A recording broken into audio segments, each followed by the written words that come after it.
You ask Tiger to calculate. This deals with linear inequalities with one unknown.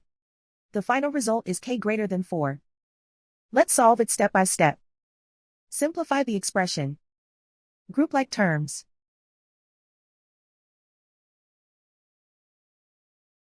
Simplify the arithmetic.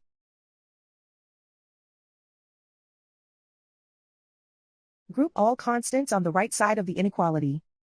Add 3 to both sides.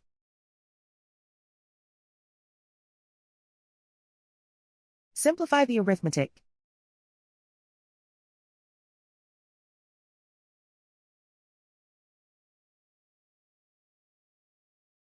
Isolate the k. Divide both sides by 5.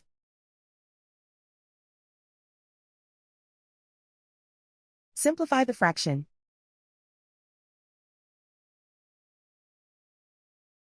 Find the greatest common factor of the numerator and denominator.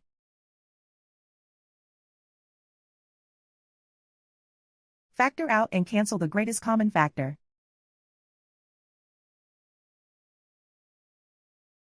Plot the solution on a coordinate grid. And so the final result is k greater than 4.